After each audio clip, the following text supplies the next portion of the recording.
Aujourd'hui, nous sommes le dimanche 3 octobre de l'avant-septième dimanche du temps ordinaire. En ce jour où nous fêtons la résurrection du Seigneur, je me dispose à le rencontrer durant ce moment de la prière. Je demande la grâce d'entrer avec accueillage et généreux dans le projet créateur de Dieu qui m'aime et qui m'a créé. Au nom du Père et du Fils et du Saint-Esprit. Amen.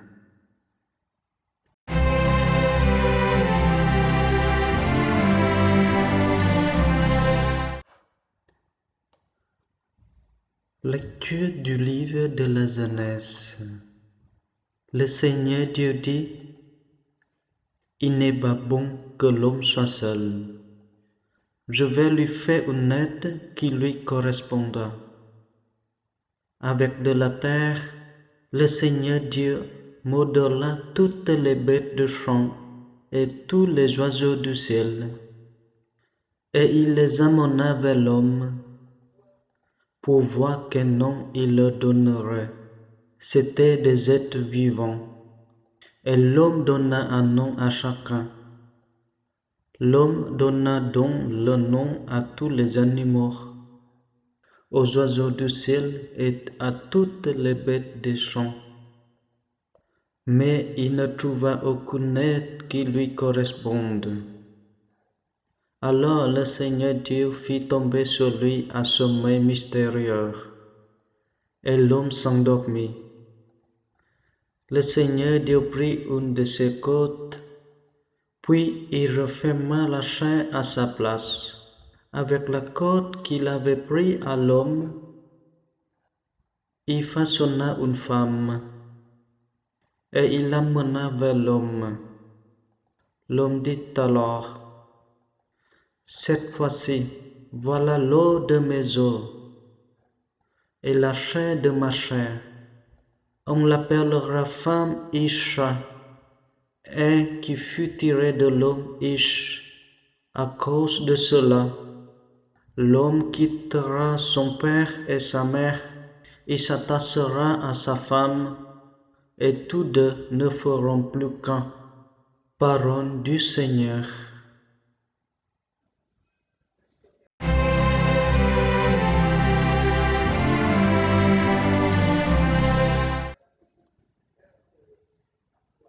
Que le Seigneur nous bénisse tous les jours de notre vie.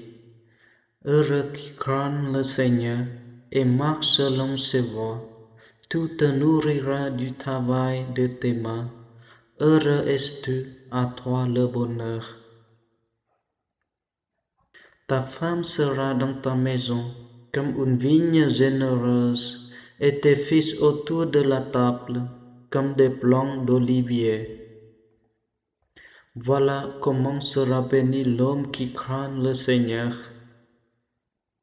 De Sion que le Seigneur te bénisse. Tu verras le bonheur de Jérusalem tous les jours de ta vie. Et tu verras les fils sur tes fils, paix sur Israël. Lecture de la lettre aux Hébreux. Frères, Jésus, qui a été abaissé un peu au-dessus des anges, nous le voyons couronné de gloire et d'honneur à cause de sa passion et sa mort. Si donc il a fait l'expérience de la mort, c'est par grâce de Dieu au profit de tous. Celui pour qui et par qui tout existe voulait conduire une multitude de fils jusqu'à la gloire. C'est pourquoi il convenait qu'il mène à sa perfection, par des souffrances, celui qui est à l'origine de le salut. Car celui qui sanctifie et ceux qui sont sanctifiés doivent tous avoir même origine. Pour cette raison, Jésus n'a pas honte de les appeler ses frères. Parole du Seigneur.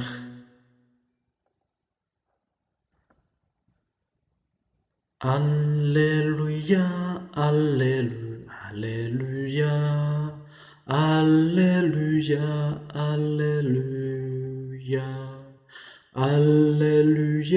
Alléluia, Alléluia, Alléluia, Alléluia.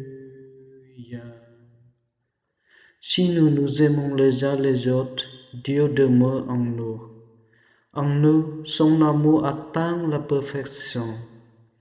Alléluia, Alléluia, Alléluia, Alléluia, Alléluia, Alléluia, Alléluia, Alléluia, Alléluia.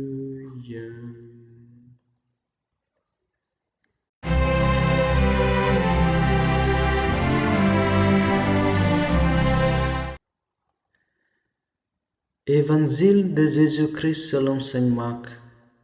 En ce temps-là, des pharisiens abordèrent Jésus et pour le mettre à l'épreuve, ils lui demandaient: Est-il permis à Marie de renvoyer sa femme?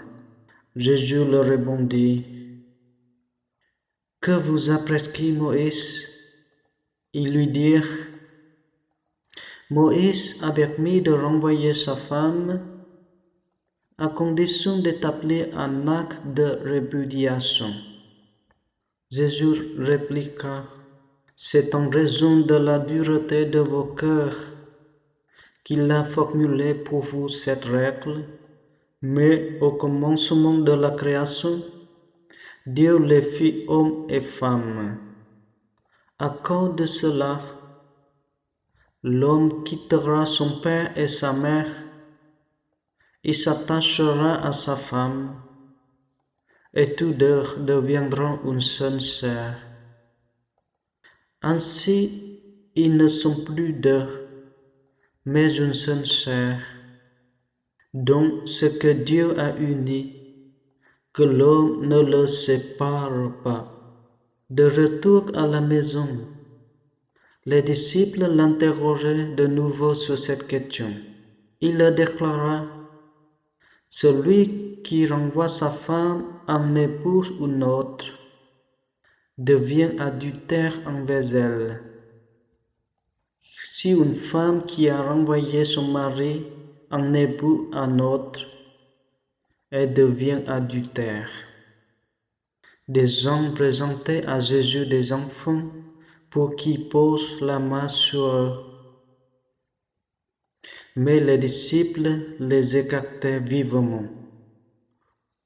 Voyant cela, Jésus se fâcha et leur dit: Laissez les enfants venir à moi. Ne les empêchez pas, car le royaume de Dieu est à ceux qui le ressemblent. Amen, je vous le dis. Celui qui n'accueille pas le royaume de Dieu à la manière d'un enfant n'y entrera pas. Il les embrassait et les bénissait en leur imposant les mains. Acclamons la parole de Dieu.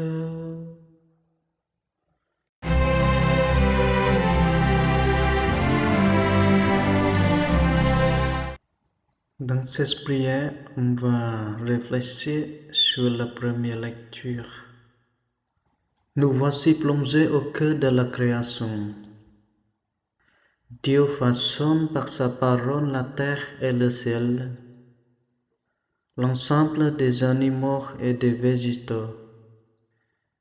Au milieu de la création trône Ish et Isha, l'homme et la femme. En contemplant cela, je médite ce profond mystère. Je suis une personne créée et aimée de Dieu. Il n'est pas bon que l'homme soit seul. Je vais lui faire une aide qui lui correspondra. l'humanité éprouve dans le jardin d'Éden une solitude fondamentale. C'est pourquoi Dieu l'endort et le réveille comme homme et femme. Devant ce nous qui surgit, je me réjouis. Je présente à Dieu ces pierres d'attente qui habitent mon existence. Au cœur du projet de Dieu, la relation de l'homme et de la femme souligne l'importance du dialogue et d'une heureuse complémentarité. En faisant mémoire de mes propres relations, quelles sont les personnes qui m'a été donné de rencontrer et pour lesquelles je peux remercier le Seigneur. J'écoute à nouveau l'Évangile. Je me laisse saisir par la beauté de la création de Dieu. Au thème de la prière, je confie au Seigneur les sources de bénédiction de ma vie. Je lui partage mes difficultés. Je me remets dans les mains de mon Créateur en m'adressant à lui comme mon Père. Bon Seigneur, reçois toute ma liberté, ma mémoire, mon intelligence et toute ma volonté. Tout ce que j'ai et possède, c'est toi qui me l'as donné. À toi, Seigneur, je le rends. Tout est à toi. Disposons selon ton entière volonté. Donne-moi ton amour et ta grâce. C'est assez pour moi. Amen.